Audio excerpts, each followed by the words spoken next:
Mais on va redescendre en fait les caractéristiques d'un problème. Alors ça, c'est quelque chose de très important et j'aimerais beaucoup insister là-dessus et remettre un coup de marteau.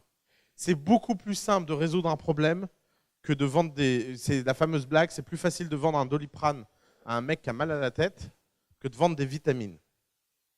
Et n'oubliez jamais le modulo qui suit, le marché de la vitamine est beaucoup plus gros que le marché des Doliprane.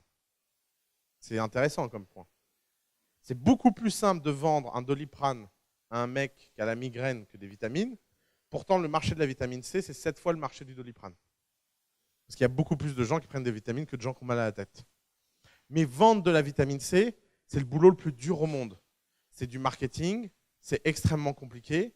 Il faut convaincre les gens d'acheter quelque chose dont ils n'ont pas forcément besoin. Et il faut réussir à susciter et créer un besoin. Si c'est votre première boîte, nous, l'un des conseils qu'on donne, c'est avant de rentrer sur le marché des vitamines, rentrer sur le marché des painkillers. Et c'est pour ça qu'on s'adresse à la question des problèmes. On viendra après pour tous les gens qui ont l'impression de ne pas résoudre un problème, mais que leur idée est quand même géniale. Alors, un problème, c'est quoi? C'est d'abord, est-ce qu'il est réel ou pas? Alors ça, c'est l'un des sujets les plus compliqués. C'est vraiment un sujet, nous on a carrément démissionné avec les entrepreneurs. On a démissionné quand les gens apply et nous parlent de leurs problèmes. On n'essaye même plus de les convaincre que le problème est artificiel. Parce que je ne sais pas pourquoi, c'est comme dire à un mec que Dieu existe ou Dieu n'existe pas, ça rentre dans des considérations religieuses. Pourtant, c'est relativement objectivable si un problème est réel ou pas, comme c'est relativement objectivable qu'on ne peut pas savoir un certain nombre de choses, mais les gens sont hystériques sur ce genre de sujet. Donc, il vaut mieux éviter le débat. Mais qu'est-ce que ça veut dire qu'un problème est réel? Un problème est réel au sens où on constate un impact réel et on constate que les gens le vivent, ce problème. Et c'est tout simplement la différence entre j'ai une idée qui va changer le monde et qui est assez sympa, et parce que les gens vont réussir à trouver une bonne raison d'utiliser mon produit, avec il y a tant de gens qui tous les jours se plaignent de tel sujet. Ou moi, personnellement, je n'arrive pas à faire résoudre tel problème, etc. Deuxième caractéristique, c'est que le problème est en croissance. Alors ça, c'est un point important. Il existe des très bons problèmes, mais ces problèmes sont en décroissance. Prenons un exemple d'un très bon problème, mais qui est une très mauvaise opportunité entrepreneuriale parce qu'il est en décroissance.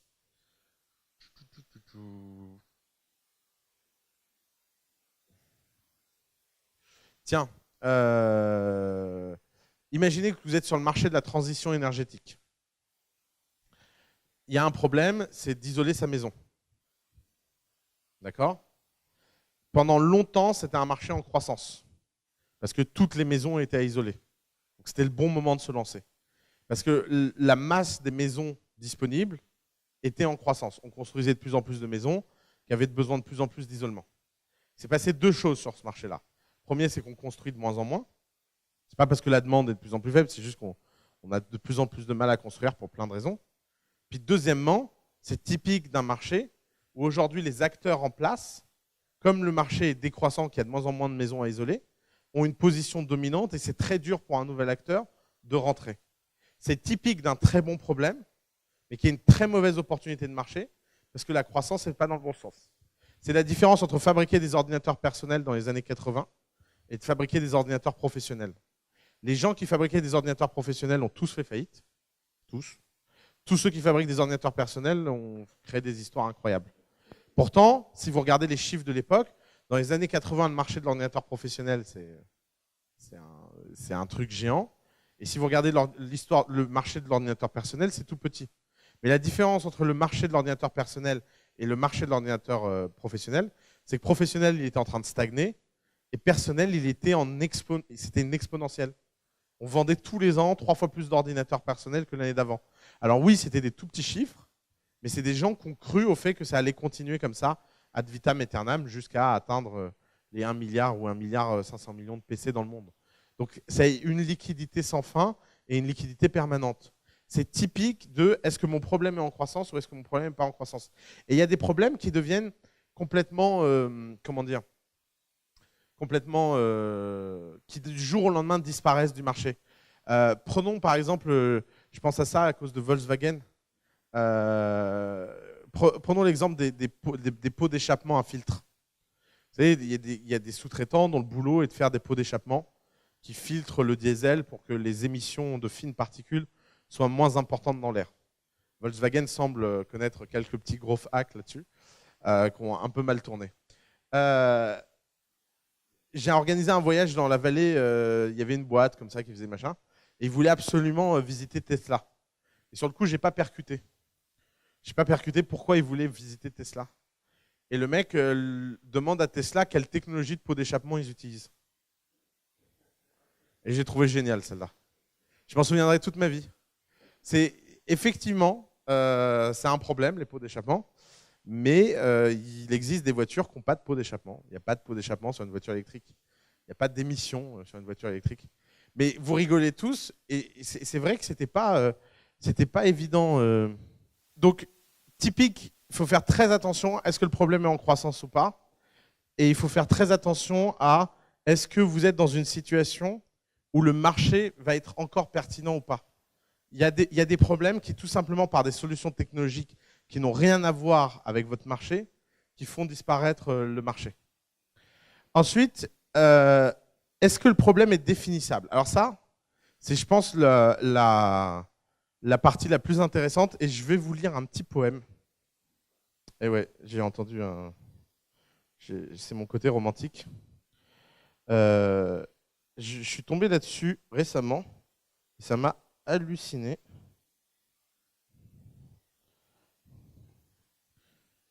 Qui connaît Nicolas Boileau? Non mais faites pas les malins, c'est rhétorique comme question. Hop.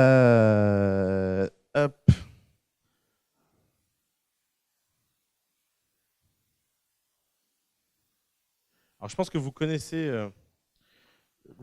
le début de ce poème, mais j'avais jamais réalisé que cette citation était un poème qui était une vraie leçon d'entrepreneuriat.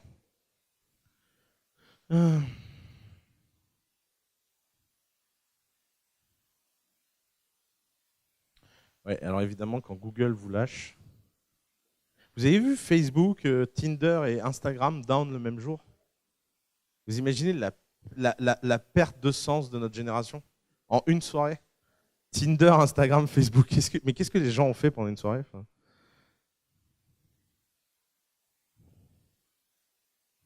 Alors, écoutez ça, parce que c'est assez dingue.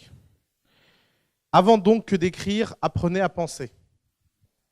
Ce que l'on conçoit bien s'énonce clairement, et les mots pour le dire arrivent aisément. Hâtez-vous lentement et sans perdre courage. 20 fois sur le métier, remettez votre ouvrage. Polissez-le sans cesse et repolissez. Ajoutez quelques fois et souvent effacez. Première leçon d'entrepreneuriat de l'histoire. On la reprend. Avant donc que d'écrire, apprenez à penser. Très important ça dans l'entrepreneuriat. Ce que l'on conçoit bien s'énonce clairement et les mots pour le dire arrivent aisément. À chaque fois que vous tombez sur un entrepreneur dont le pitch est pourri, vous pouvez vous dire toujours la même chose, c'est qu'il ne sait pas ce qu'il est en train de faire. Parce que les gens qui savent ce qu'ils sont en train de faire, ils ont toujours un pitch très très clair. Après, on peut ne pas savoir ce qu'on fait pendant longtemps et finir par comprendre ce qu'on fait. Ça fait partie du processus. Je ne suis pas en train de vous dire de travailler le pitch artificiellement. Parce que vous pouvez travailler le pitch artificiellement, mais c'est assez mauvais. D'ailleurs, c'est une des positions de The Family qui est, je pense, la plus compliquée. On refuse de donner des cours de pitch à nos entrepreneurs avant qu'ils soient matures. Pourquoi? Parce que s'ils deviennent bons en pitch avant de devenir bons avec leur boîte, ils se mentent à eux-mêmes. Si vous prenez tous les accélérateurs, incubateurs, etc., qui ont des programmes intenses, où le premier sujet, c'est d'apprendre aux gens à pitcher, ils rendent les gens complètement fous sur est-ce que leur boîte existe pour de vrai ou pas. Parce que comme leur pitch a un effet magique sur les gens, eh ben, ils se trompent complètement sur est-ce que c'est parce que mon pitch est bon ou parce que ma boîte est bonne. Et alors, c'est là que ça devient génial. Hâtez-vous lentement. Hâtez-vous lentement. C'est exactement l'histoire de vous devriez avoir des objectifs à la semaine et pas au mois. Vous devriez aller le plus vite possible, mais tout en ayant des objectifs de petits pas. Vous devez faire des petits pas pour que ça devienne une exponentielle. Et sans perdre courage. Bon, je pense que le message est à peu près clair là. Vous voyez où il veut en venir. 20 fois sur le métier, remettez votre ouvrage. N'hésitez jamais à effacer tout ce que vous faites et recommencer à zéro. Principe de l'itération. Aujourd'hui, on appelle ça un pivot. Au XVIIe siècle, on appelle ça remettre à l'ouvrage. Moi, je vais réintroduire le remettre à l'ouvrage. As-tu remis à l'ouvrage? Ce serait vachement plus sympa quand même. Est-ce que tu as pivoté? Polissez-le sans cesse et le repolissez. Ne pensez jamais qu'un produit est fini. Ne pensez jamais que quelque chose est fini. Vous pouvez toujours améliorer. Ajoutez quelquefois, et alors là, c'est quand même le meilleur, ajoutez quelquefois et souvent effacer. Et alors ça, c'est une leçon incroyable parce que je ne sais pas comment l'expliquer aux gens.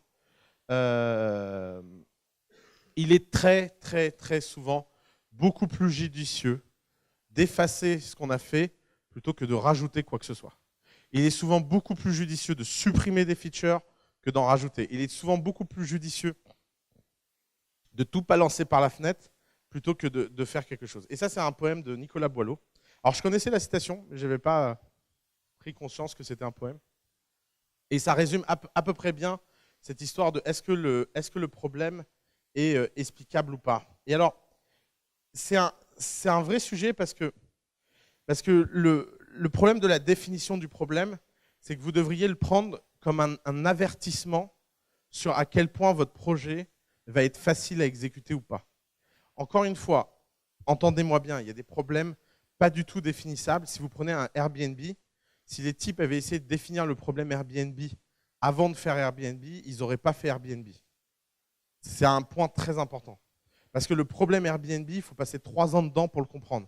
Si les mecs de Capitaine Train avaient essayé de définir le problème avant de faire Capitaine Train, ils n'auraient jamais fait Capitaine Train. Parce qu'il faut être 24 heures sur 24 dans l'industrie du train pour comprendre où le train va.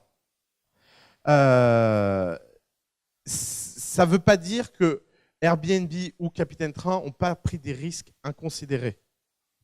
Airbnb, c'est typique des boîtes qui ont pris un risque complètement inconsidéré, mais qui en étaient conscients. D'ailleurs, la différence entre un Airbnb et une boîte qui aurait fait la même chose en France ou qui a fait la même chose en France, c'est qu'en France, 3 mecs dans un salon qui glandent, ils auraient été à la Failcon et ils auraient expliqué à quel point c'est dur. Aux US, ils n'ont pas lâché, ils ont pris des cartes de crédit et ils ont poussé le truc jusqu'à finir par comprendre. Donc, c'est un problème aussi de rapport à ce qu'on fait et de rapport à la clarté de ce qu'on fait. Et c'est vraiment important de comprendre que si votre problème n'est pas définissable, si en un mot, vous ne pouvez pas définir… Par exemple, prenez, tout à l'heure, on me demandait The Family. Il y a une question que je préfère beaucoup plus à qu'est-ce qu'on fait plutôt que quel problème on résout. Le problème de The Family, il est très, très, très simple. Il est vachement définissable. D'ailleurs, il répond à peu près tous les critères. Je vais vous le faire très rapidement. Est-ce que le problème est réel ou pas? Alors, le problème de The Family, c'est quoi? C'est comment aider quelqu'un à faire une grande boîte. C'est pourquoi en France, on commence en voulant devenir Google et on finit en Web Agency. Il est là le problème de The Family. Il est tout bête. Il est pourquoi des grandes boîtes en France n'émergent pas. Et pourquoi il n'y a pas plus de grandes boîtes et pourquoi tout ça. Prenons les critères. Est-ce que le problème est réel ou pas? Il me semble à peu près réel. La Vallée a produit une boîte qui vaut plus d'1 milliard par trimestre sur les 10 dernières années. Et elle en a produit 3 par mois l'année dernière. Je vous montre l'accélération. La France en a produit 2 sur la même période de temps. 2. Vous passez de 1 par trimestre pendant 10 ans à 1 par mois d'ailleurs l'année d'après. Et nous, on en a produit 2. Criteo, Blablacar. Et puis, on a une Blablacar. Je peux vous dire que dans le genre résilience, travail, impossibilité, ça se pose là. Ils ont mis 16 ans. Je souhaite à personne de galérer aussi longtemps avec sa boîte. À personne. Ça demande un niveau d'énergie, de résilience, de folie qui est pas donné à tout le monde. J'aurais jamais passé 16 ans à croire à covoiturage.fr. Je vous le dis, hein, je ne sais pas qui fait du covoiturage ici, ça m'intéresse à titre de stat. C'est marrant. Tiens, c'est vachement. Et vous devriez regarder la tête de tous les gens qui font du covoiturage. Il n'y en a pas un qui a la même tête. C'est hyper intéressant. Non, mais c'est typique des boîtes complètement incompréhensibles. Il n'y a pas de segment de marché. Ouais.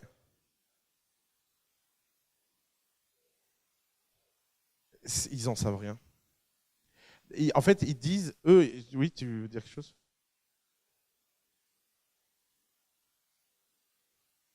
Oui, oui, attention. Attention à la règle des 3 mois. Success is obvious. Blablacar, pendant 7 ans, n'était pas un succès. Et c'était obvious. Je veux dire, Quand on dit à quelqu'un success is obvious, le corollaire, ça ne veut pas dire qu'il faut lâcher. Le corollaire, c'est qu'il faut recommencer et recommencer et recommencer jusqu'à ce que ça marche. Blablacar, c'est quoi la mythologie que les gens ont de Blablacar? C'est un type qui a eu une idée, parce qu'il était en vacances. Il a mis un site internet pour que des gens puissent prendre des trajets. Il a attendu pendant 12 ans que ça décolle, et puis après, il était sur un roller coaster.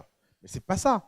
C'est un type qui, pendant 7 ans, a fait tous les mois une nouvelle version de Blablacar jusqu'à ce que ça finisse par décliquer. Et le jour où ça a décliqué, le jour où Blablacar a pris de la croissance, c'était obvious. Je veux dire, il y a 8 ans, quand ça a commencé à vraiment décoller, ils ont tous plongé. Francis, il a quitté son boulot. Fred, il a quitté son boulot. Le troisième, là, dont j'ai oublié le nom, il avait un poste de VC à Londres. Il s'est fait pitcher Blablacar. Son fonds n'a pas voulu investir dedans. Il a quitté son boulot de VC, il les a rejoints. Je veux dire, il y avait success is obvious. C'est juste que success can take very, very long time to be obvious. Et c'est ça, en fait, le problème. Et la règle des 3 mois, c'est que j'ai jamais vu une boîte mettre plus de 3 mois à décoller. Au sens où tu peux recommencer. Si tu veux, pour moi, Blablacar, c'est des gens qui, pendant 7 ans, ont créé 50 boîtes. Eux prétendent que c'est leur framework confiance qui a fait décoller Blablacar. Je ne sais pas si c'est vrai ou pas, je ne sais pas à quel point c'est... Et d'ailleurs, je ne sais pas à quel point c'est possible, ne serait-ce que de répondre à cette question. Mais ce qui est sûr, c'est qu'ils n'ont jamais lâché et ils ont fait des versions radicalement différentes.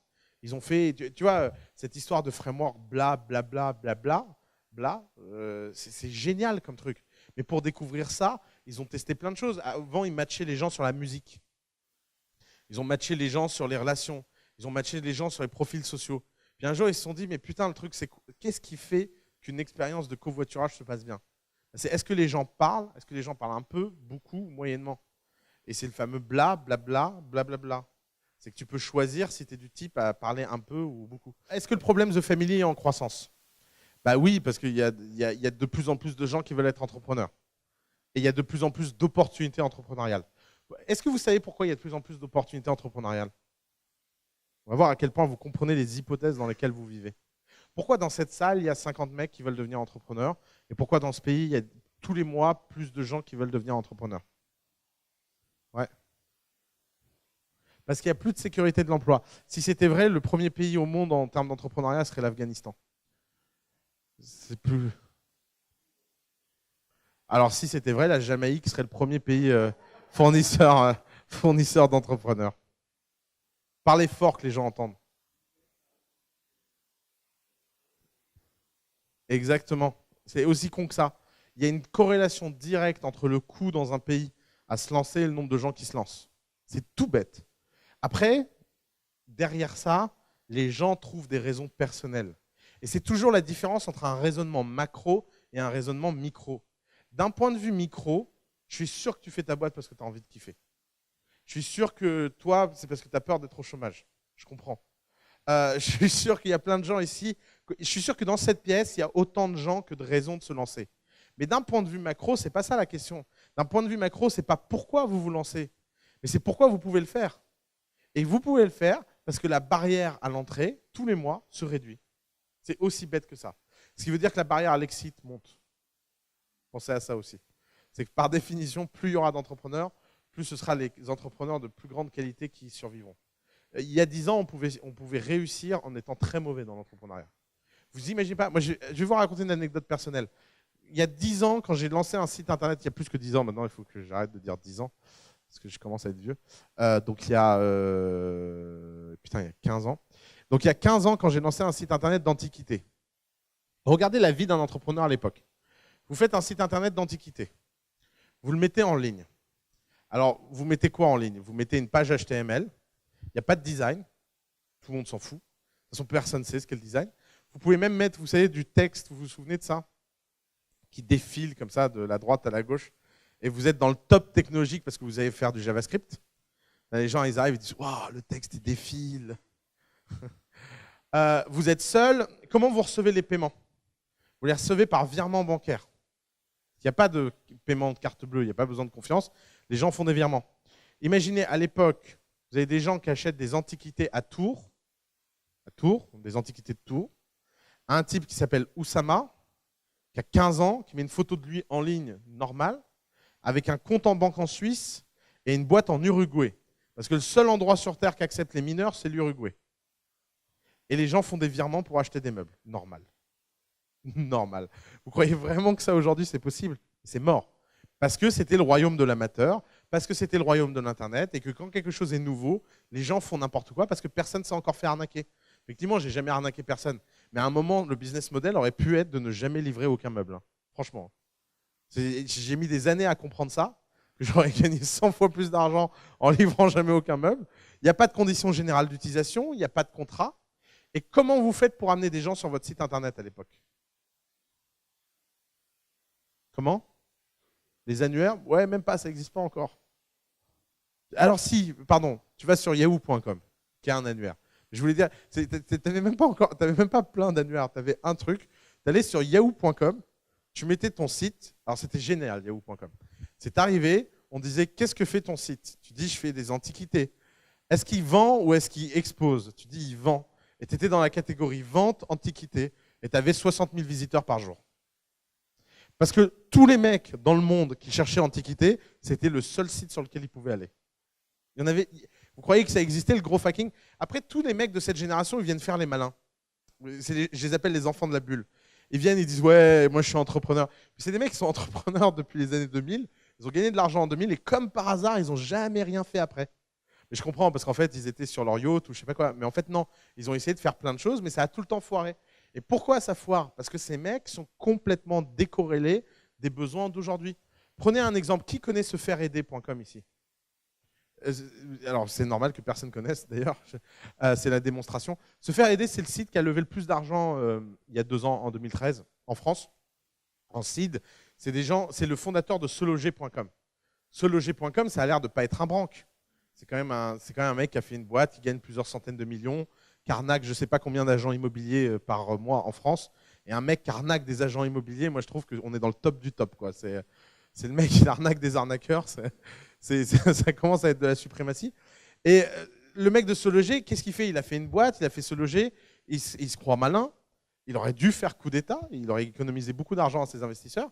Il lève 7,5 millions, il dépense 6 millions en pub, et il ne fait pas 1 centième des chiffres de Star of Service. Pas 1 centième. Je connais les chiffres de Se Faire Aider de Star of Service.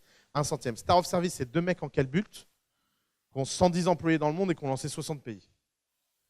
C'est ça, la nouvelle génération de mecs. Et ces genres de mecs, les mecs comme Se Faire Aider, ils perdent face à ce genre de mecs. Parce que les mecs de Star of Service, ils font tout eux-mêmes. Le mec de Se Faire Aider, il prend 500 000 € pour aller voir un consultant SEO. Le consultant SEO le pompe de haut en bas, de gauche à droite, en travers. Et le mec n'a même pas un site qui tourne. Parce que la nouvelle génération de l'Internet est une génération hyper compétente. Et c'est devenu hyper dur de faire sortir un site. Quand vous voyez ce que Star of Service fait en termes de spam, de gros hacking, de machin pour sortir du lot, vous dites mais qu'est-ce que tu veux aller acheter une pub sur TF1? Comment acheter une pub sur TF1 peut sauver face à ça? Et c'est typique de cette transformation de génération. Et c'est aussi pour ça que la barrière à l'exit est de plus en plus élevée, parce que la barrière à l'entrée est de plus en plus faible. Avant, on aurait tous été sur sefaireaider.com. Pourquoi? Parce que le mec qui pouvait lever 6,5 millions, avant était le seul mec qui pouvait se lancer. Et parce qu'avant, un mec qui avait un monopole de fait. Aujourd'hui, vous levez 6,5 millions et vous pouvez vous faire détruire par 2 mecs en calbut qui ont levé 10 000 €. Pas une blague, hein. Et j'adore cette histoire de 2 mecs en calbut parce que la première fois que j'ai visité leur bureau, ils étaient à 2. Faut imaginer ce qu'est le bureau de Star of Service. Vous avez 2 mecs dans un bureau avec 5 écrans sur le mur et qui sont toute la journée à taper sur leur ordinateur. C'est stellaire. Vous n'arrivez même pas à croire que ça puisse exister, ce genre de choses. Ils ont 110 employés, ils ont rencontré 2 personnes. Tout le monde est en télétravail en ligne. Ça défie toutes les règles du management, du bon sens et de la logique. Les mecs sont dans un environnement quantique, en fait. Ils sont pas dans la physique classique. Et ils inventent des choses. Nous, ils sont une source d'inspiration, mais pour 80 boîtes chez nous. Mais réellement. Maintenant, à chaque fois que j'ai un mec un peu lent, un peu fatigué, etc., je dis ouais, va passer 1 heure avec Star of Service. D'ailleurs, il faut que je finisse par faire une vidéo avec les mecs de Star of Service. Ils sont à Paris, ils sont en banlieue, je sais pas où. C'est en dehors du périph'. Donc c'est pour dire quoi. Donc, est-ce que le problème de The Family est définissable? Bah oui, assez simplement. Je vous l'ai fait tout à l'heure. Est-ce qu'il est gros? Est-ce que c'est un gros problème? Alors, la taille des problèmes, en fait, le sous-jacent de la taille des problèmes, c'est la taille des marchés. Gros problème sur l'histoire de la taille des marchés, il n'existe aucune source fiable sur ce qu'est un marché, à part l'instinct d'un fondateur ou le bon sens. Je vais essayer d'expliquer ça. C'est le fameux, tout à l'heure, c'est qui me posait la question, marché de frontières, voilà. C'est là où je vais essayer d'expliquer ça. Le marché, c'est un objet théorique qu'on a inventé pour faire une abstraction sur quelque chose d'assez simple, qui est combien de gens sont prêts à acheter quelque chose. Il y a une façon assez simple de comprendre le marché. Imaginez que vous faites des prothèses pour unijambistes et que vous essayez de vendre ça à l'équipe de natation de la Jamaïque. Quelle est votre probabilité que vous ayez un product market fit? Être 0. Alors dit comme ça a l'air évident, vous rigolez tous, vous comprenez ou vous dites où c'est qu'il veut en venir. Mais en fait, je veux en venir à un fait que le problème des marchés, c'est que ça se résume souvent à une question aussi simple que combien de personnes ont besoin de quelque chose. Alors le problème, c'est quoi? Il y a 3 problèmes sur les marchés. Première chose, c'est qu'on ne peut pas demander aux gens s'ils veulent quelque chose ou pas. Il y a des gens qui achètent des choses alors qu'ils n'auraient jamais pensé en avoir besoin. Quand j'étais petit, il y avait une blague, c'est qui a besoin d'un téléphone portable? Et la réponse, la blague, c'était un Golden Boy au cas où ils sortent de sa voiture. Alors, je ne sais même pas si vous savez ce qu'est un Golden Boy, c'était les mecs qui travaillaient à la bourse, parce qu'ils avaient le téléphone dans leur bureau, ils avaient le téléphone dans leur voiture. Et la blague, c'était qui a besoin d'un téléphone portable?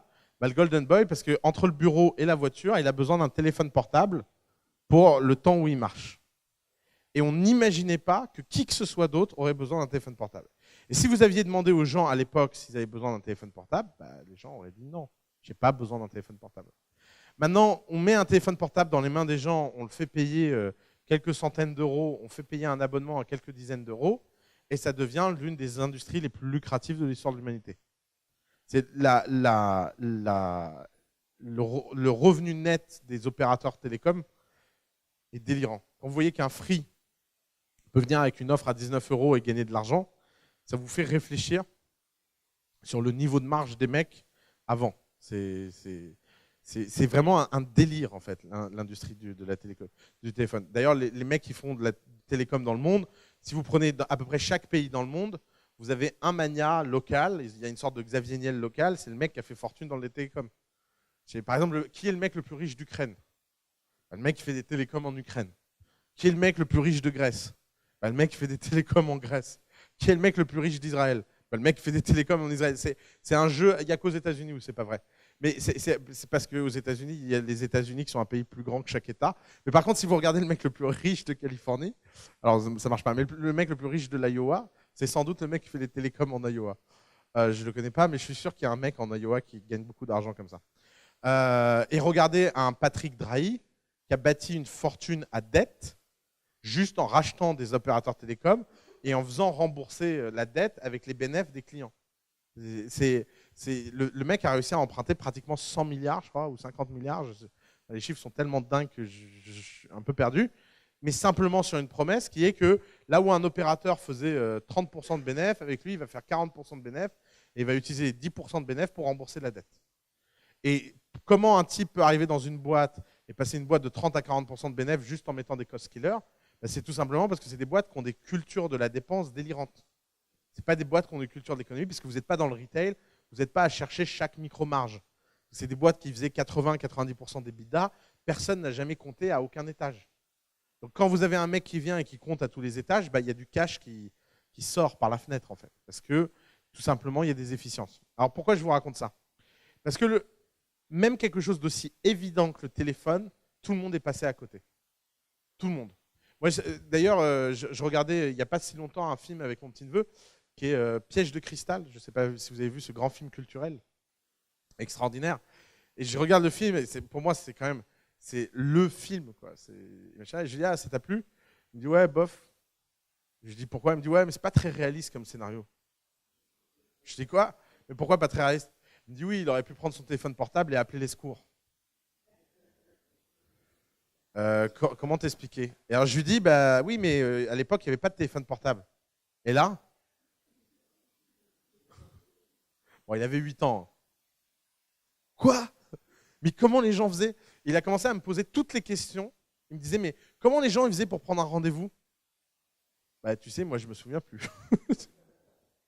C'est vrai, comment les gens faisaient pour prendre un rendez-vous? Comment les gens faisaient pour travailler? Comment les gens faisaient pour envoyer un texto? Comment les gens faisaient pour je sais pas quoi? Enfin, vous imaginez le nombre de choses qui nous paraissent absurdes. Et pourtant, si vous regardez à l'époque, personne n'aurait cru. Une autre histoire dans le même genre. Vous savez qui est passé à côté du distributeur de billets? C'est Bank of America. C'est une histoire que j'adore parce que c'est pour moi la faillite du consulting, cette histoire. C'est dans les années 70, le patron de Bank of America rencontre un petit jeune. Imaginez un mec de 20 ans qui est en stage et il vient montrer à son patron une sorte de cabine. Il faut voir la tronche du premier distributeur. Il dit au mec, bah, tu vois, le client, il met une carte, il rentre son code, il choisit la somme d'argent qu'il veut, il y a de l'argent qui sort. Et le patron de Bank of America est complètement fasciné. Il dit, c'est un truc de génie, c'est génial ce truc. On va le lancer. Et au lieu de le lancer, qu'est-ce qu'il fait? Il convoque McKinsey ou je ne sais pas qui. Et les consultants de McKinsey arrivent et doivent déterminer si c'est une bonne idée ou pas. Qu'est-ce qu'ils font? Qu'est-ce qu'on faisait à l'époque pour déterminer si c'est une bonne idée ou pas? Exactement, fait une étude de marché. Alors qu'est-ce qu'ils ont fait? Ils ont réuni, c'est la plus grande étude quantitative dans l'histoire de l'humanité, c'est le distributeur. Il faudrait vraiment que je retrouve par qui c'était. Il me semble que c'était BCG. Et qu'est-ce qu'ils font? Ils réunissent des Américains dans des villages paumés partout et ils les mettent dans une pièce, ils font une démonstration du distributeur et ils demandent aux gens s'ils sont prêts à payer $1 de plus par retrait pour utiliser le distributeur. Et puis les gens ils regardent, ils disent oui, mais comment je vais faire pour me souvenir de mon code? Vous savez, moi j'ai pas de mémoire. Et puis la carte, je peux la perdre, et si je la perds et que quelqu'un a mon code, il peut me voler de l'argent. Et puis machin, et puis machin. Et les mecs remontent un nombre de problèmes complètement délirants. Et il y a un board de Bank of America où les mecs décident que finalement ce gosse n'est pas un génie et que ce n'est pas une bonne idée, quoi. Et parce que le marché n'est pas là. Parce que de toute évidence, personne ne vaut de distributeur. Pendant ce temps-là, il y a une autre banque, Wells Fargo, qui est la plus vieille banque de San Francisco, qui a installé des distributeurs de billets par hasard, vous savez où? Sur les campus. Alors pourquoi sur les campus? Je trouve ça génial comme histoire. Parce que qui a besoin d'argent à des heures où les banques ne sont pas ouvertes? Les étudiants. Les mecs sortent, ils boivent des coups, ils passent leur temps à se prêter de l'argent entre eux, et bien là, ils vont au distributeur, ils retirent et ils payent leur tournée quand ils n'ont plus d'argent. Et puis, des fois, ils ont besoin d'argent pour payer leurs cours, leurs livres, leur machin. Aller à la ville et aller à la banque en ville, c'est chiant. Vous perdez 2 heures. Et Wells Fargo, juste sur le marché des distributeurs sur les campus, a gagné une fortune. Mais une fortune. Et puis, je ne vous raconte pas l'histoire parce qu'il faut comprendre le business model des distributeurs de billets. C'est que les distributeurs de billets ne vivent pas sur les retraits, ils vivent sur les retraits que vous faites dans une autre banque que la vôtre. Vous savez combien votre banque paye à une autre banque quand vous faites un retrait et que ce n'est pas votre banque? C'est entre 1 et 5 euros. C'est un délire. C'est des cash machines, les distributeurs de billets. Plus rien ne justifie ça. Mais à l'époque, pourquoi ça justifiait? Parce qu'à l'époque, faire un retrait chez Bank of America, avec une carte Bank of America, alors que vous êtes chez Wells Fargo, c'est Wells Fargo, ou l'inverse, qui prête de l'argent à Bank of America le temps d'être remboursé par la compensation. Et c'est des taux d'intérêt de court terme qui étaient hyper élevés. Parce qu'à l'époque, les taux d'intérêt étaient super élevés. Et au lieu de l'avoir présenté en termes de taux d'intérêt et en termes de prêts, ils l'ont présenté en forme de frais de transaction. Ce qui fait que les taux d'intérêt sur 30 ans se sont écroulés, mais les frais de transaction sont restés pareils. Parce que c'était la transaction qui était valorisée et non pas, qui était à l'époque indexée sur un taux d'intérêt qui, dans les années 80, était déliramment haut. Et aujourd'hui, il est déliramment bas. Et donc, résultat, c'est un autre exemple de cette très grande difficulté à avoir une réalité de taille de marché. Et alors, il y a 2 types de marchés. Je vais essayer de trouver des meilleurs mots. Il y a les marchés qu'on conquiert et il y a les marchés qu'on construit. peut-être plus clair comme ça. Les marchés qu'on conquiert sont des marchés évidents et qui sont évaluables.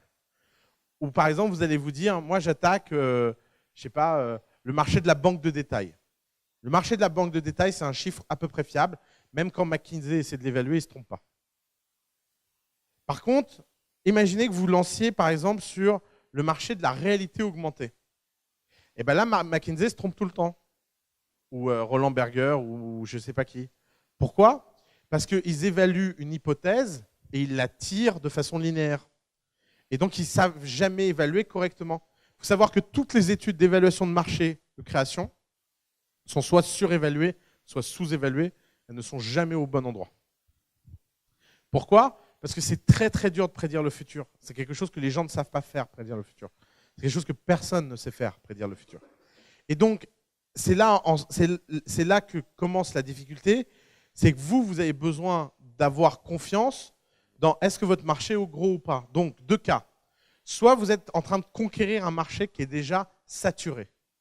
Et dans ce cas-là, vous pouvez faire confiance aux études Xerfi, aux études, je ne sais pas quoi, il y a qui comme grand acteur qui sort des études à longueur de journée Comment Gartner, voilà, je cherchais le mot. Vous pouvez faire confiance aux études Gartner. Par contre, si vous êtes dans un marché que vous êtes en train de construire, c'est-à-dire sur un usage nouveau, je ne sais pas, la robotique, le bitcoin, etc., la seule chose à laquelle vous pouvez penser, c'est de vous demander, est-ce que si je résout l'ensemble des problèmes, le marché est gros ou pas ? Et tout simplement de retourner le problème.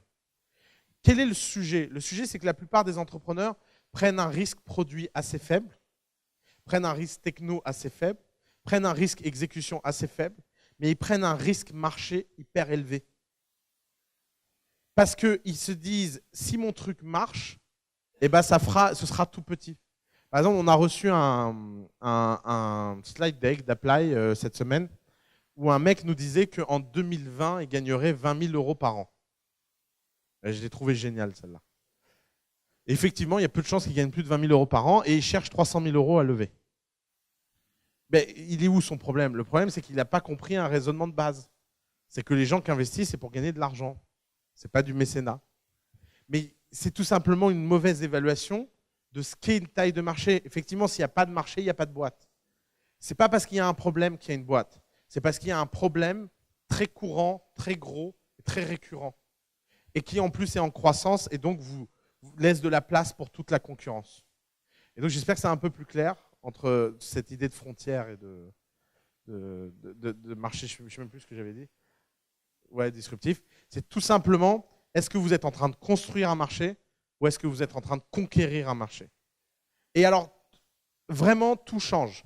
Quand vous êtes en train de construire un marché, ce qui compte, c'est à quel point vous pouvez vous projeter dans ce marché et à quel point toutes les projections que vous faites sont réelles.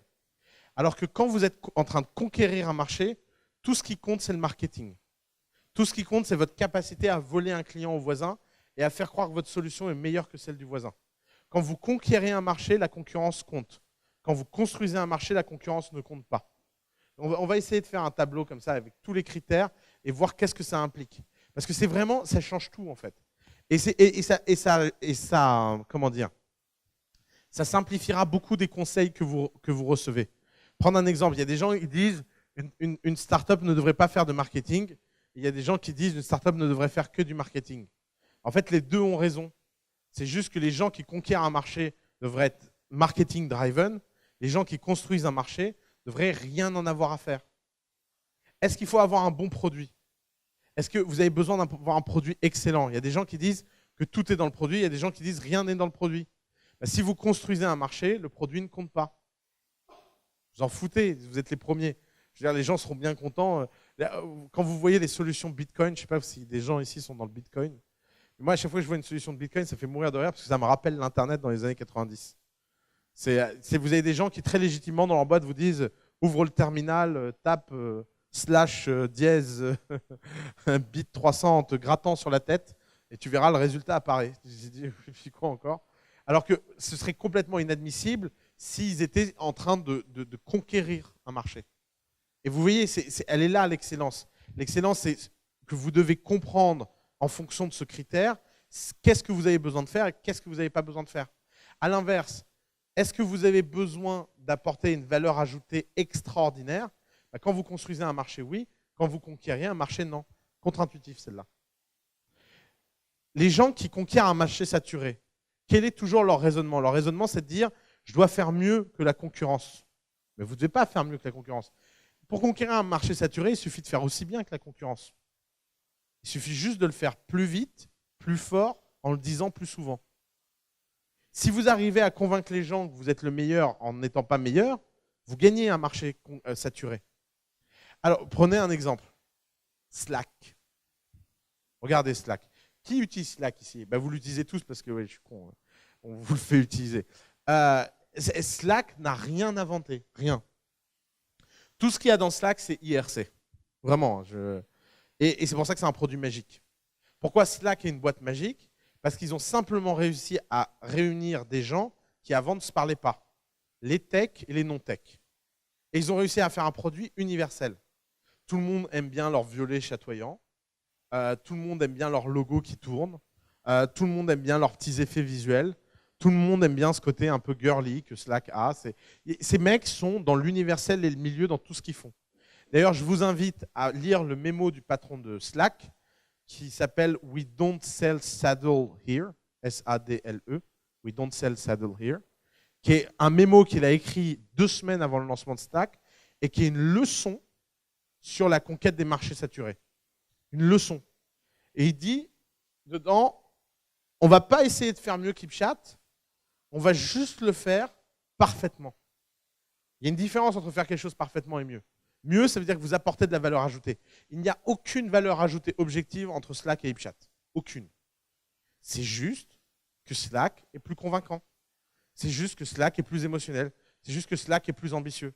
Et d'ailleurs, aujourd'hui, il y a une valeur objective entre Slack et HipChat. Parce qu'ils sont en train d'innover à un tel rythme, et pour une raison assez bête, Slack a 1 milliard sur un compte, HipChat n'a rien. Donc, après, le jeu peut se retourner. D'ailleurs, maintenant, regardez, c'est un cas très intéressant, Slack. Slack, c'est une boîte qui n'invente rien sur un problème massif, gros, et que tout le monde a, la communication en entreprise. Et ils commencent en faisant un copycat d'un produit HipChat ou autre, IRC, et ils le font tellement bien qu'ils arrivent à conquérir une part de marché énorme. Et une fois qu'ils sont dans cette position, qu'est-ce qu'ils font? Ils construisent un nouveau marché. C'est quoi le nouveau marché de Slack? C'est remplacer l'email. C'est de créer un nouvel objet de communication et un nouveau centre où vous remplacez la to-do, l'email et tout ce que l'entreprise concerne dans une interface de communication en temps réel. Et vous devenez le système d'exploitation de l'entreprise. Le système d'exploitation de l'entreprise, c'est ce que Slack veut devenir. Mais ils n'ont pas été ça au début. Au début, c'était un système de chat et ils ont vachement bien exécuté. Et donc maintenant, ils peuvent être autre chose. Donc en plus, cette définition de votre boîte est mouvante. Au fur et à mesure que vous avancez, mais vous devez avoir une vision très claire. Est-ce que je suis en train de conquérir un marché ou est-ce que je ne suis pas en train de le faire? Alors, question, à quel point le problème que vous adressez est difficile? Alors ça, c'est un point important. J'en parle en long, en large et en travers dans la vidéo. Et je me suis dit que j'avais oublié de vous dire quelque chose. C'est que difficile égale barrière à l'entrée. Difficile égale plus que vous faites est difficile, moins d'autres gens le feront. Et plus ce que vous faites est difficile, et plus vous aurez une chance de pouvoir bâtir une position dominante sur le long terme. Et trop d'entrepreneurs choisissent la facilité pour avancer. Vous ne devez pas choisir la facilité, vous devez choisir la simplicité. C'est très subtil, il y a une différence entre la facilité et la simplicité. La simplicité, c'est qu'à un problème donné, vous choisissez toujours la solution la plus simple. En philosophie, ça s'appelle le rasoir d'Occam. Je vous invite à lire un seul article Wikipédia dans votre vie. C'est l'article Wikipédia sur le rasoir d'Occam, O-C-K-A-M, qui est un principe en philosophie, qui est un type qui a fait un truc qu'on fait assez peu en France, un Suédois. Il a fait ce qu'on appelle de la philosophie, je suis désolé pour la parenthèse, mais vous allez voir, c'est important. Il fait ce qu'on appelle de la philosophie quantitative. C'est qu'il essaie de rentrer les principes de philosophie dans une grille de lecture statistique. Et qu'est-ce qu'il a fait? Il a pris l'ensemble des théories scientifiques d'une époque. Il a noté leurs difficultés de 0 à 10. Est-ce que la théorie est simple ou compliquée? Et il a regardé laquelle était la bonne et laquelle avait gagné. Prendre un exemple qu'il prend dans son livre, le système de Ptolémée vs le système elliptique. Je ne sais pas si vous avez fait un jour de l'astronomie antique, le système Ptolémée essaye d'expliquer pourquoi la Mars en juillet recule. Si vous regardez la trajectoire de Mars dans le ciel, la planète fait ça, elle avance, elle avance, elle avance, puis à un moment elle s'arrête, puis elle recule, elle s'arrête, puis elle réavance. Et alors, pour expliquer ça, vous imaginez, vous êtes un astronome antique, vous surveillez Mars, vous voyez que Mars fait une pause, retourne en arrière, repart, alors que tout le monde semble tourner autour de vous. Ça, un peu compliqué à expliquer pourquoi vous êtes le centre du monde. Et Ptolémée a inventé une explication du système solaire qui est d'une complexité complètement absurde, où en fait, tout tourne autour de la Terre, mais dans des cercles différents et avec des centres de gravité différents. C'est-à-dire que Mars ne tourne pas autour de la Terre, tourne autour d'une planète qui elle-même tourne autour de la Terre. En fait, l'explication, elle est toute bête, c'est que on tourne autour du Soleil et qu'on ne tourne pas à la même vitesse que Mars. Et que donc, tout simplement, comme c'est des ellipses, il y a une planète qui fait ça, pendant que l'autre planète fait ça. Et donc, vous voyez, il y a un moment, on se croise, on recule, et c'est simplement une illusion de flou. Et l'explication la plus simple l'a remporté. Et il s'est amusé à faire ça dans toute l'histoire des sciences, et il a appelé ça le rasoir d'Occam, il porte son nom, Occam, qui est le fait qu'on peut passer au rasoir les théories scientifiques, et qu'en général, c'est la théorie la plus simple. Mais simple, ça ne veut pas dire facile. Il y a des solutions très simples qui sont très compliquées. Prendre un exemple. Question d'un entrepreneur récemment. Comment faire pour... toujours très, très embarrassant. Je vais la reformuler autrement. Comment faire pour gérer la demande utilisateur qu'on n'arrive plus à gérer par le logiciel? La solution la plus facile, c'est d'embaucher, mais ce n'est pas la solution la plus simple. Parce que si vous embauchez, c'est facile. Vous avez de la demande qui progresse, vous avez des employés qui progressent, et vous avez une solution de facilité. Mais pourquoi ce n'est pas la solution la plus simple? Tout simplement parce qu'elle ne scale pas à l'infini. Donc ça peut être une solution temporaire, mais ça ne peut pas être une solution simple. Et la solution la plus simple dans son cas à lui, c'est tout simplement d'embaucher plus d'ingénieurs et de souffrir le temps que ça passe. Mais ce n'est pas la solution la plus facile. Parce que souffrir le temps que ça passe, ça fait mal. Il faut travailler 3 fois plus, il faut mettre les ingénieurs sous pression, il faut mettre l'équipe produit dans un environnement où ils n'ont pas envie d'être. Mais ce n'est jamais une solution d'embaucher. Surtout quand vous n'avez pas vocation à scaler par l'embauche. Donc cette différence entre simplicité et facilité, c'est quelque chose de très important. Et plus vous allez chercher des problèmes difficiles que vous pouvez résoudre, opposés à facile, par des solutions simples, difficiles, simples, vous pouvez avoir des opportunités de marché extraordinaires. Alors, les problèmes sont en général évidents pour les gens qui les ont. Et alors, je vais le dire et le redire et le redire et le redire. Faites attention avec qui vous parlez de votre projet entrepreneurial. Qui sont les personas non grata avec qui ne jamais parler de votre projet entrepreneurial? Votre entourage s'ils ne sont pas la cible. Si entourage égale cible, votre seul boulot, c'est de convaincre vos amis. Et ça, je vais être très dur là-dessus. À chaque fois que quelqu'un, un entrepreneur, vient me présenter un projet dont ses amis potentiellement peuvent être clients et que l'ensemble de ses amis ne sont pas clients, c'est un projet mort. Point. Je veux dire, vous pouvez vous raconter ce que vous voulez. Si vous ciblez vos amis et que vos amis n'achètent pas, je ne vois pas pourquoi on ferait confiance à un mec qui n'a même pas réussi à convaincre des gens qui normalement auraient dû être convaincus. À minima par amitié. Donc soit ce n'est pas vraiment vos amis, soit c'est encore pire, vraiment ce que vous faites est nul à un point pas possible. Vous avez 2 cas. Soit vos amis sont vos clients, soit vos amis ne le sont pas. Si vos amis sont vos clients, le premier test, c'est à quel point massivement ils sont dedans. Si vos amis ne sont pas clients, si votre entourage n'est pas client, dans ce cas-là, chaque fois qu'un ami vient vous parler ou votre entourage vous parle, vous vous mettez en mode poisson rouge. Vous faites semblant d'écouter, mais surtout, vous ne vous faites pas influencer. Jamais. Ne vous faites pas influencer par la chose la plus coercitive du monde, des gens qui ne font rien et qui expliquent à des gens qui font quelque chose quoi faire. Alors j'ai cette plaisanterie absolument pas drôle, mais que j'adore. C'est comme demander à un prépubère d'expliquer à un puceau comment faire. C'est vous demander à quelqu'un de biologiquement inapte à expliquer à quelqu'un qui le fait pour la première fois comment le faire. Alors vous pouvez avoir des versions sympas de ça, de vous dire oui, mais c'est mes amis, ils veulent mon bien, et après tout, ils sont intelligents, ils peuvent avoir des feedbacks. Non, personne ne peut avoir de feedback s'il n'est pas la cible. Si vous n'avez pas ce genre de discipline, vous êtes mort. Parce que vous allez passer votre temps à optimiser, non pas pour qu'est-ce que votre boîte devrait être, mais pourquoi votre boîte, non pas pour ce que votre boîte devrait être, mais pour ce que vos amis attendent de vous dans ce qu'est une boîte. Et il est fort probable que la culture de vos amis soit The Social Network ou je ne sais pas quel film dans l'entrepreneuriat, par définition. Et c'est la culture de toute personne qui n'a jamais fait de boîte lui-même.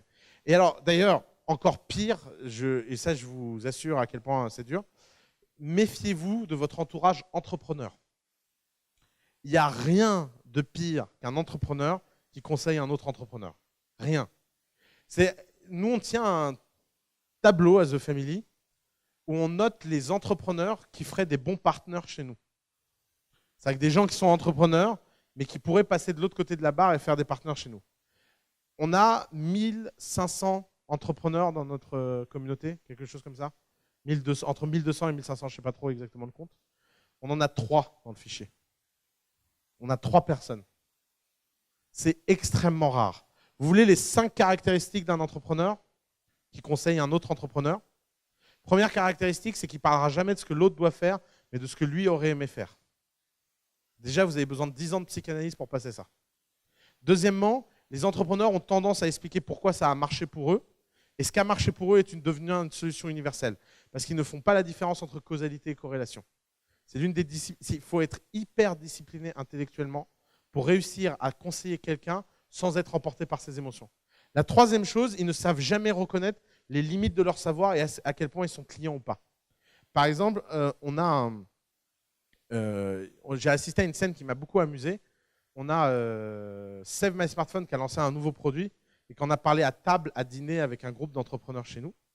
Et tous les mecs autour de la table ont expliqué pourquoi ce produit ne marcherait jamais au mec de Save My Smartphone.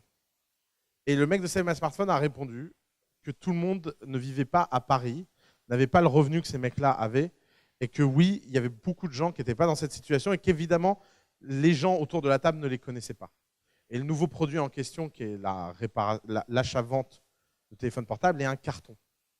Mais c'est typique d'un biais énorme que les gens n'arrivent pas à sortir d'eux-mêmes et n'arrivent pas à voir le marché. Quand vous êtes entrepreneur, vous faites ce travail par rapport à votre propre marché. Regardez l'effort que vous mettez à comprendre votre marché. Pour pouvoir comprendre le marché des autres, il faut avoir une flexibilité mentale qui est relativement rare et qui est très peu présente. Et la dernière chose, c'est que les entrepreneurs ne peuvent pas s'empêcher d'être envieux. C'est un drive très important dans l'entrepreneuriat.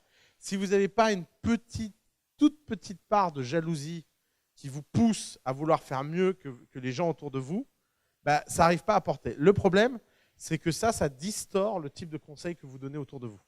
Forcément, que vous le vouliez ou non. Que vous le vouliez ou non, c'est toujours chiant d'avoir un mec qui semblait être paumé 3 mois avant et qui 3 mois après fait 10 fois vos résultats. C'est assez humain d'être embarrassé par ça, c'est assez humain d'être énervé par ça. Ce qui veut dire que vous, en tant qu'entrepreneur, vous devez faire très attention. Ça ne veut pas dire que les entrepreneurs n'ont pas de très bons conseils à donner. Par exemple, une conversation qui est géniale à avoir avec des entrepreneurs, c'est comment tu diriges ta boîte et sur tous les sujets neutres. Par exemple, comment tu embauches, comment tu vires, comment tu gères ta compta, comment tu gères je ne sais pas quoi. Tout ça, les entrepreneurs sont les meilleurs conseillers du monde.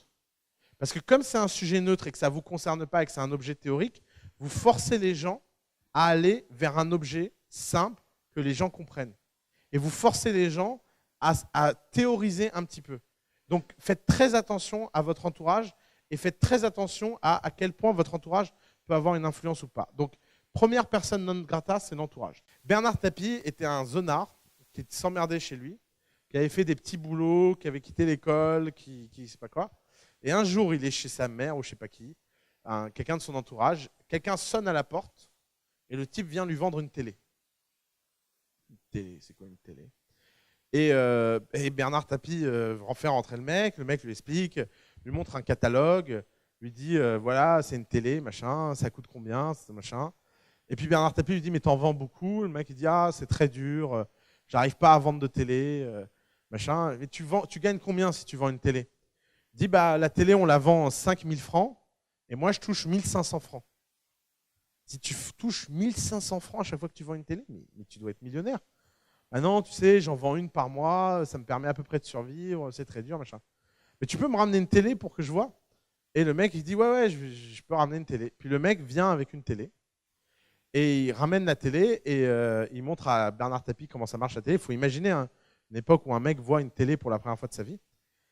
Et puis Tapie va voir le patron du mec et lui dit, moi, vous me donnez 10 télés pendant une semaine, et dans une semaine, je vous ramène l'argent. Il faut juste me faire confiance. Alors déjà, premier truc, il faut convaincre un mec de te filer 10 télés alors qu'une télé coûte une fortune. Je ne sais pas trop comment il se démerde, mais il se démerde, il le convainc. Et qu'est-ce qu'il fait? Il va chez ses amis, son entourage, il va chez les gens, il sonne à la porte, il dit bonjour, je veux vous présenter un truc génial, ça s'appelle la télé. Et il pose la télé au milieu du salon. Il la branche, il l'installe, il met l'antenne, et il dit aux gens, voilà, ça marche comme ça, tu regardes et tout, ça coûte 5000 francs. Ah, 5000 francs, j'ai pas les moyens, c'est trop cher. Je sais. Écoute, je vais te faire un petit service. Ça me fait trop chier de la désinstaller, la télé. Je me suis trop fait chier à l'installer. Je suis un peu fatigué. Je reviens dans une semaine et je la désinstalle. Je te la laisse une semaine. Il revient une semaine après. Il vient chercher la télé. Le mec dit, tu fais quoi? Bah, je viens chercher la télé. Ah non, non, non, non, non, non. Tu la laisses, c'est combien déjà? C'est 5000 francs. Bouge pas, je te fais un chèque. Et le mec est devenu le premier vendeur de télé de Paris. Et il a poussé ça jusqu'à ouvrir un truc qui s'appelle TV Futur, qui était le plus grand centre de vente de télé de France avec des boutiques, etc. Et il a fait faillite. Et après, vous connaissez la vie de Bernard Tapie avec des hauts et des bas.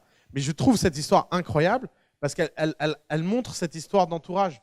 C'est que les gens n'avaient pas les moyens de payer une télé, mais il leur a fait acheter une télé hors prix, quoi. Hors de prix. Et ça a marché. Tout ce que je vous ai raconté sur le problème, réel, croissance, définissable, gros, difficile et évident, ça explique aussi pourquoi la concurrence n'est pas importante. Alors, je ne sais pas, il faudrait, d'ailleurs on a refait plein de panneaux, mais on a oublié de se le faire, ce panneau-là. Celui qui a le mieux marché étant YouCode ou YouDégage. De toute évidence, celui-là a plu. Alors, c'est un panneau pour la salle des codeurs, hein, je rassure les gens qui ne codent pas. Sinon, la moitié de l'équipe dégagerait, déjà. Mais il y a un panneau qu'on aurait dû faire, c'est You should never, never look at competition. Never. Vous ne devriez jamais, jamais, jamais regarder ce que la concurrence fait. Et je vais essayer de vous convaincre pourquoi. Quand vous regardez ce que la concurrence fait, ça produit 3 effets. D'abord, vous copiez des erreurs. Parce que vous ne savez pas ce qu'est une bonne décision ou une mauvaise décision. Au lieu de réfléchir par rapport à ce qui vous semble être le mieux et apprendre, vous passez votre temps à faire les mêmes conneries que quelqu'un d'autre. Et comme c'est les conneries de quelqu'un d'autre et pas les vôtres, vous mettez du temps à comprendre pourquoi c'est une connerie. Si vous prenez une décision entre votre décision et la connerie, il y a peu de temps. Très, très peu de temps. Alors que si vous faites la connerie de quelqu'un d'autre, vous mettez le temps que lui met à comprendre pour comprendre que c'était une connerie. La deuxième chose, c'est que les marchés sont tellement gros qu'il est complètement invraisemblable d'essayer de se définir par la différenciation. J'ai un exemple que je donne tout le temps. J'ai une startup qui fait un truc absurde, et ça m'arrive tout le temps. Et vous lui dites en office hour, mais pourquoi tu fais ça d'absurde? Il dit, oui, mais notre concurrent, il fait ça. Bah, pourquoi tu ne fais pas ça? Bah, parce qu'il fallait faire différent. Et bam, votre boîte est morte. Si votre concurrent fait quelque chose de bien, faites la même chose. Mais ne le faites pas parce que vos concurrents le font. Faites-le parce que vous pensez que c'est quelque chose de bien. Donc ça ne sert à rien de rentrer dans une logique de différenciation parce que les logiques de différenciation n'apportent strictement rien.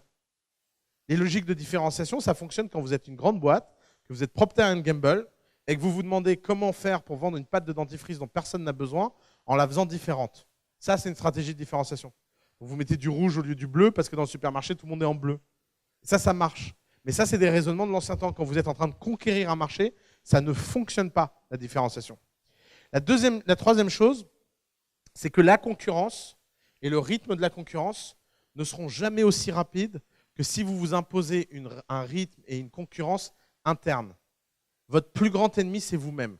Vous ne savez jamais à quelle vitesse vous pouvez aller tant que vous n'avez pas testé cette vitesse.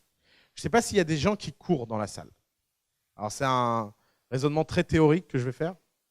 Comment on fait quand on court et qu'on veut améliorer ses performances? Tout simplement, on se définit un temps, on regarde le temps qu'on fait, et à chaque fois qu'on court à nouveau, on essaye de réduire le temps qu'on met pour la même distance. C'est tout con, c'est très naturel, et c'est pour ça qu'il n'y a pas de prof de course. Personne ne prend des cours de course. Les gens courent. Parce que c'est un truc assez naturel de courir. Enfin, il paraît. Moi, j'ai lu La Fontaine, rien ne sert de courir, il faut partir à point. Je me suis arrêté là. Donc, le sujet, il est ailleurs. Le sujet, c'est que si vous dirigez votre boîte en vous imposant des dates extérieures au lieu de dates intérieures, vous n'allez jamais savoir à quelle vitesse vous pouvez faire les choses. Je m'explique. Si vous vous dites, je lance ma boîte et je vais faire mon produit pendant 3 mois, combien de temps vous allez mettre pour mettre votre produit? 3 mois, exactement. Et quand vous êtes discipliné, vous mettez 3 mois. En plus, quand vous ne l'êtes pas, vous mettez 6, parce que vous vous mettez 3 fois 2 en vous disant, personne ne respecte jamais les deadlines. C'est comme le bâtiment. Si vous vous dites, je lance demain, et que vous n'arrivez pas à lancer demain, qu'est-ce que vous faites? Vous dites, je vais lancer demain. Et puis, vous n'y arrivez pas à nouveau. Vous dites, je vais lancer demain. Vous n'y arrivez pas à nouveau. Et bien, vous mettrez quoi? Le temps minimum qu'il faut pour se lancer. Ce sera peut-être 1 semaine, ce sera peut-être 2 semaines, mais ce n'est pas un temps que vous aurez décidé, c'est un temps que vous aurez découvert. Et c'est ça le problème quand vous regardez la concurrence. Quand vous regardez la concurrence, vous n'êtes pas au rythme où vous devriez être, vous êtes au rythme de votre concurrence. Et si ça se trouve, alors vous pouvez avoir des coups de chance. Par exemple, vous êtes en concurrence face à un leader qui cartonne, et parce que vous êtes obsédé par lui, vous allez à toute vitesse. Bon, ça, c'est le cas superbe. Mais la plupart du temps, dans les startups, les concurrents sont aussi mauvais que vous. Et donc, au lieu de vous améliorer, vous simplement vous alignez sur un rythme qui n'est pas le vôtre, et à aucun moment vous améliorez vos performances. Et sport, entrepreneuriat, même combat. Vous n'imaginez pas comme réduire les deadlines a un effet magique et à quel point on peut découvrir des choses. Par exemple, l'exemple que je prends tout le temps, c'est la façon dont Travis Kalanick gère Uber. Parce que Travis, à chaque fois qu'il lance un pays, il déclare que le pays sera lancé en 24 heures. Et à chaque fois qu'il lance une ville, il déclare que la ville… Et c'est lui qui a lancé à peu près les 20 ou 30 premières villes, lui-même, en allant de ville en ville. Et il a toujours déclaré qu'il lançait la ville en 24 heures. Combien de temps il a mis pour lancer la première fois une ville? 6 mois. Et pendant 6 mois, tous les jours, il disait « Demain, je lance ». Et puis, il y avait tellement de problèmes, tellement de machins. Et puis, c'est devenu une blague en interne. C'est devenu un élément de culture. C'est devenu quelque chose que les gens chez Uber vivent. Vous savez combien de temps il faut pour Uber lancer une ville aujourd'hui? Comment? Ouais, 48 heures maintenant. Ils n'y arrivent toujours pas en 24 heures, mais ils le font en 48 heures. Maintenant, imaginons qu'on se projette 5 ans en arrière. Vous êtes chef de projet chez Uber et vous vous demandez, vous faites un BP et vous vous demandez combien de villes on peut ouvrir par mois. Est-ce que vous pensez que dans ce BP, vous pouvez écrire 2 jours et être confortable avec avoir écrit 2 jours? Vous allez forcément passer pour des cons. Vous allez forcément vous dire, c'est pas possible. Or, pourquoi ils ont découvert que c'était possible?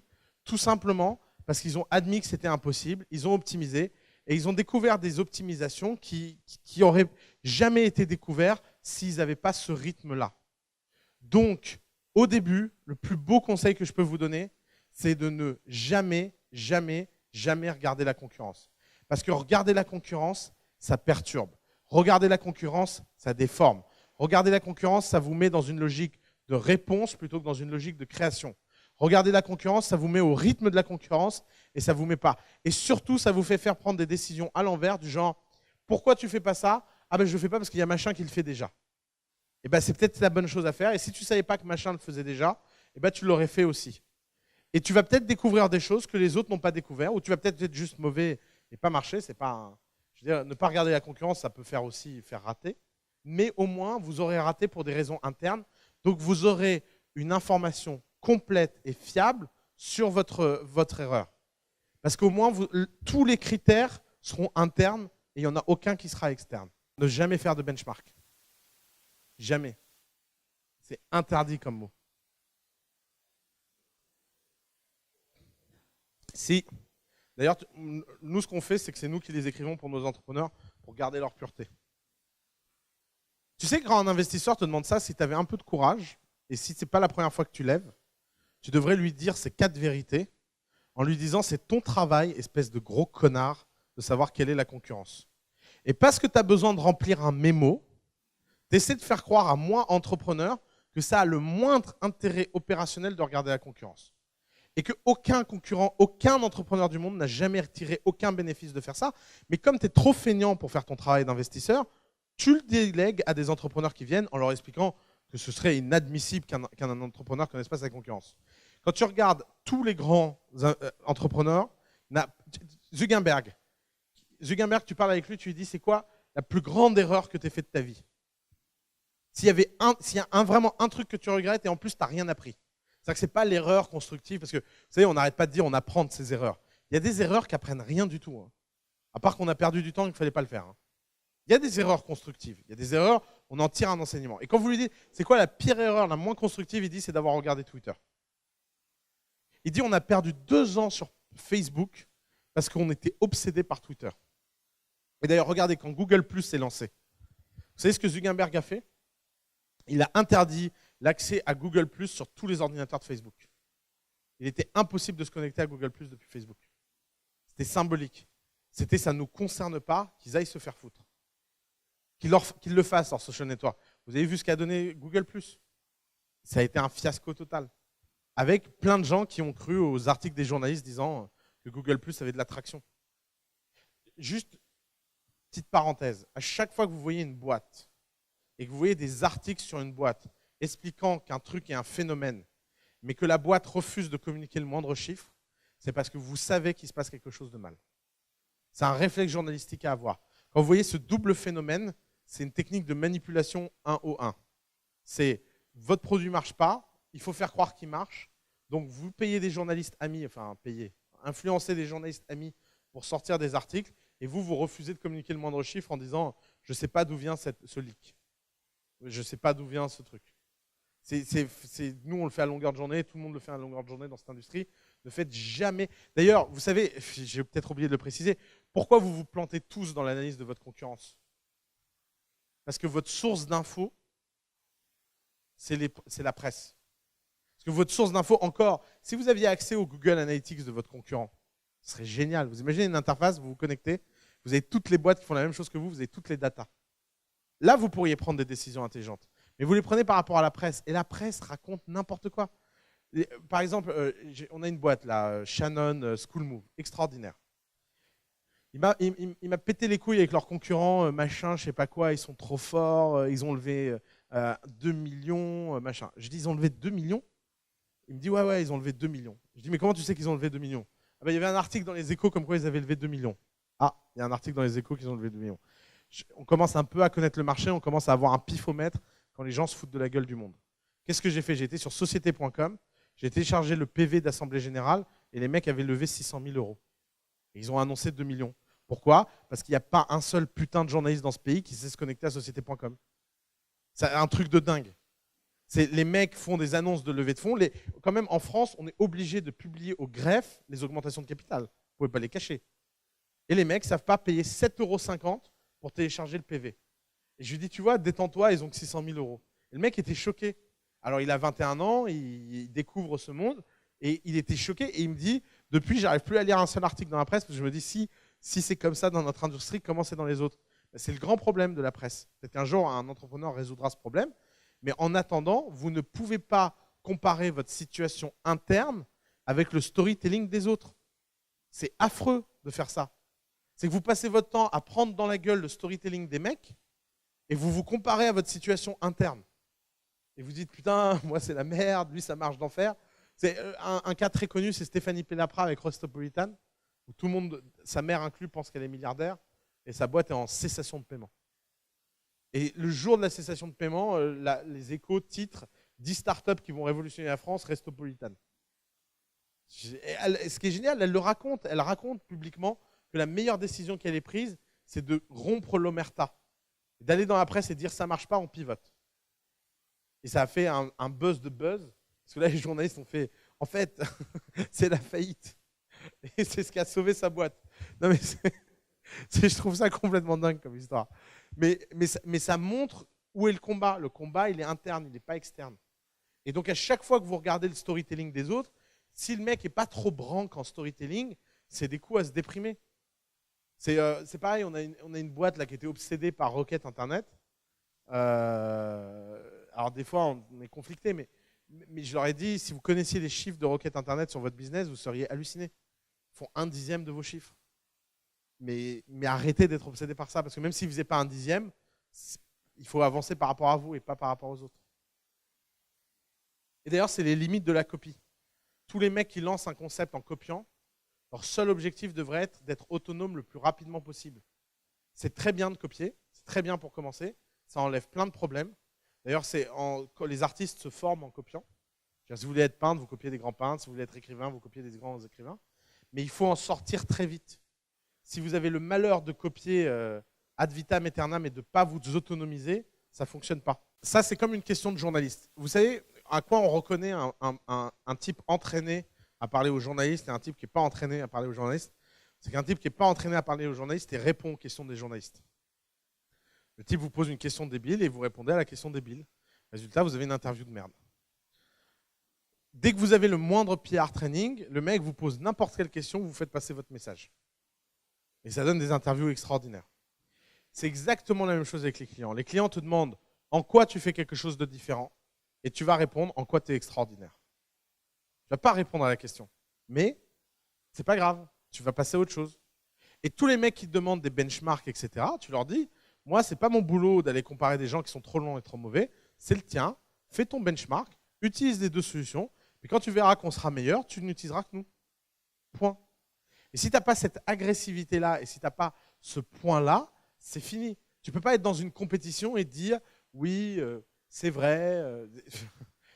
On a un entrepreneur qui nous a dit qu'on lui dit pourquoi il a foiré un contrat. On lui a fait une intro, il a foiré le contrat. On lui dit pourquoi tu as foiré le contrat? Il nous dit ils m'ont demandé en quoi le concurrent faisait mieux et je leur ai dit tout ce que le concurrent faisait mieux que nous. Mais nous, on faisait d'autres choses mieux. Et en fait, il me dit, donc je pense qu'ils ont préféré le concurrent. Et je lui dis, non, tu n'as pas compris un grand groupe. Résultat, maintenant, ils n'ont préféré ni l'un ni l'autre. Et ils vont hésiter entre les deux pendant 6 mois. Alors que le mec, il essayait juste de se rassurer vis-à-vis de son patron. Il voulait juste entendre de ta bouche, non, mais ce qu'on fait est génial, oubliez le reste.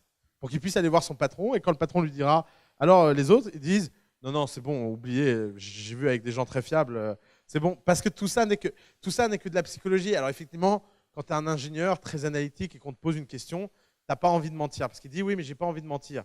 Mais ce n'est pas un mensonge. Et comment faire pour que ce ne soit pas un mensonge? C'est tout simplement en sincèrement ignorant la concurrence. Si tu ne sais pas ce que les gens font, tu ne peux pas mentir. Hein. Et c'est comme ça que tu deviens très bon. Parce que tu dis la vérité. Alors, qu'est-ce que vous faites de différent des concurrents? Je ne sais pas. Mais je sais ce qu'on fait nous. Et c'est très portant, en fait. C'est très agréable. Alors moi, c'est un truc qui est un peu... qui est proche chez moi de la...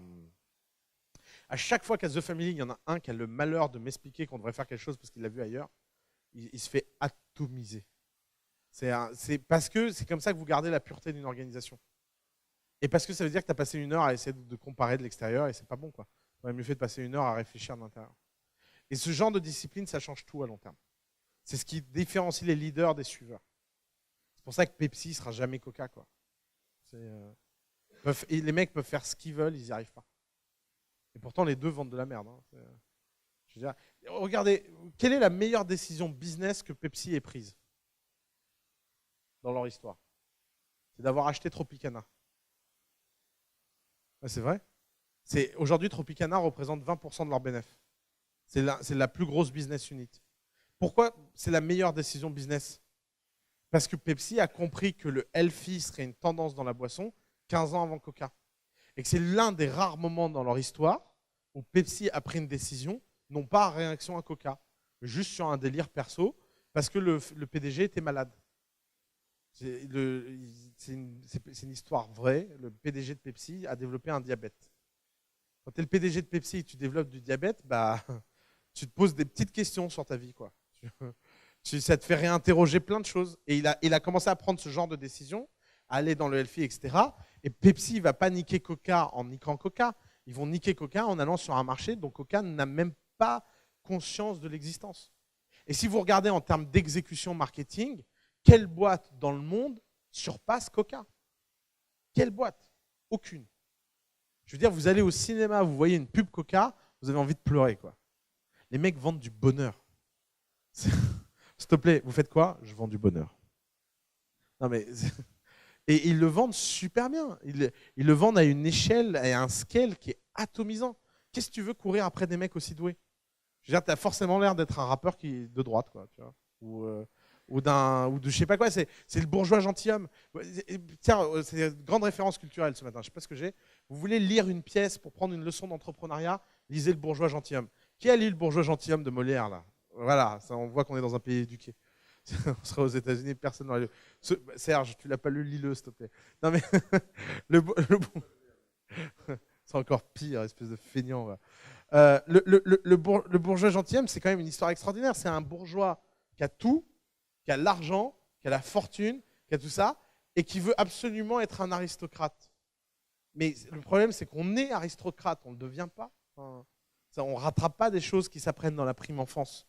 Et au lieu de simplement vivre le bonheur qu'il peut avoir et le bonheur matériel qu'il a, il court après une chimère qu'il ne pourra jamais atteindre.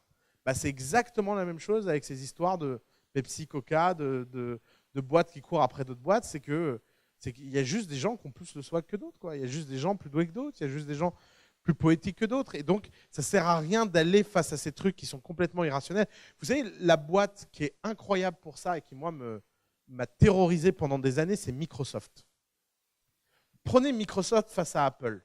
Au lieu de lire Le bourgeois gentilhomme, vous pouvez regarder un film qui s'appelle Pirates of Silicon Valley, qui raconte l'histoire parallèle de Steve Jobs et de Bill Gates. Qu'est-ce qu'il y a d'extraordinaire dans ce film? Qu'est-ce qu'on voit dans ce film? On voit un Steve Jobs qui a tout pour lui. Il a la culture, il a l'intelligence, il a le good taste. D'ailleurs, l'interview la plus terrible de Steve Jobs dans sa vie, c'est l'interview où on demande à Steve Jobs de parler de Microsoft. Elle est à la fois extraordinaire et nulle. Parce que Steve Jobs dit « Microsoft n'a pas de goût » et je ne le dis pas dans le petit sens du terme, je le dis in a big sense. They have no taste, no culture. Sous-entendu, c'est vraiment des sous-merdes, ces mecs. Qu'est-ce que Microsoft a fait? Microsoft a fait qu'avec des produits sous-merdiques, ils ont niqué Apple. Et niqué à un point pas possible parce qu'ils ont compris ce qui était important, que c'était le marketing. Et au lieu de jouer sur le terrain d'Apple, ben, ils ont été faire ce que Apple était incapable de faire. Ils ont été faire des partenariats avec des fabricants japonais et chinois. Vous voyez, Steve Jobs allait faire un partenariat avec un fabricant de PC chinois. Sérieusement, vous imaginez la scène? Et au lieu, en fait, pour Apple, de simplement continuer, ils ont viré Steve Jobs et ils ont mis un mec qui a couru après Microsoft. Et ça a été un renversement. C'est pour ça qu'Apple a fait faillite. D'ailleurs, quelle est la première décision que Steve Jobs a prise en revenant à Apple? Ouais, après avoir viré tout le monde et fait le boulot financier. Quelle est la première décision qu'il a prise? Ah, oui, effectivement, mais avant tout ça, c'est vrai que ça c'est la troisième décision. Alors, il a réduit la gamme, deuxième décision. Il a arrêté les clones, troisième décision. Mais qu'est-ce qu'il a fait avant tout ça? Mais avant tout ça, vraiment, le premier truc qu'il a fait, c'est la campagne Think Different, qui est incroyable. C'est une campagne qui ne dit rien à part Steve is back. Mais vraiment, le mec, ok, on n'a pas d'argent pour faire de produits, merde. On n'a pas d'argent pour changer nos opérations, merde. On n'a pas d'argent pour faire quoi que ce soit, merde, merde, merde et merde. Pour virer les gens, il va falloir 1 an. Pour faire des nouveaux designs, il va falloir 2 ans. Comment je fais pour gagner du temps? Eh ben, on va mettre des panneaux de 7 mètres sur 8 avec la photo d'Einstein et écrit Think Different avec le logo Apple. Allez, on y va les gars. Fake it until make it. C'est incroyable. C'est un cas historique d'abracadabra qui est passé incroyablement. Vous savez qu'à l'époque, des mecs achetaient des produits de merde Apple parce que la campagne Think Different en disant « Ouais, Steve est revenu, il faut le soutenir financièrement. » C'est pas une blague. Moi, je connais un mec qui a acheté 10 ordi Mac à l'époque, il les a jamais ouverts des cartons. Et je me souviens, j'allais chez lui, je lui dis « Mais c'est quoi ce truc ?» Il me dit « Non, mais c'est ma donation. » Et ta donation pourquoi? Non, mais là, Steve, il est revenu, ça a l'air d'être la merde. Je me suis dit qu'il fallait les... Hein. Et le mec, il avait un poster Think Different chez lui. C'est la première fois que j'ai pris conscience de ce phénomène incroyable qui était que les idées peuvent soulever des montagnes, que des gens pouvaient incarner quelque chose sans rien faire. Et le problème de Microsoft après, ça a été quoi? C'est après, pendant 10 ans, ils ont couru après Apple. Le monde s'est à nouveau retourné. Quand Bill Gates est parti, parce que Bill Gates, il est incroyable pour ça. Bill Gates, il s'en fout complètement. S'il y a un mec dans le monde qui est vraiment en mode thug life, c'est Bill Gates. Ce mec, depuis son enfance, il est en thug life. C'est quand même un mec qui un jour a volé un bulldozer pour faire des courses de bulldozer, il avait 17 ans. C'est pas du tout l'image du geek que vous avez. Et Bill Gates, il a une caractéristique, c'est que Steve Jobs ne l'a jamais impressionné. Que le design, ça ne l'a jamais impressionné.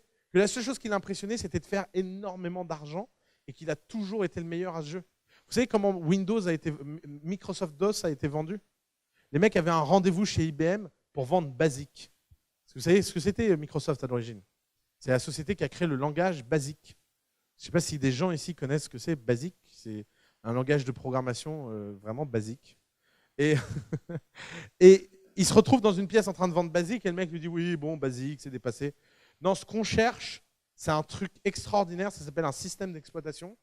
Et on veut concurrencer Apple et on veut faire un système d'exploitation. Et Bill Gates dit ah bon, c'est vrai, mais nous on travaille sur ce projet en secret depuis 7 mois. Ça s'appelle MS-DOS. Le mec dit ah bon, oui, c'est un système d'exploitation. Et alors, c'est à quoi comme caractéristique? Vous cherchez quoi dans... on voudrait que ça fasse ça. Incroyable. Ça fait ça. Et on voudrait que ça fasse ça. C'est vrai. Ça fait ça aussi. Et pendant tout le meeting, le mec prend des notes et ils sortent.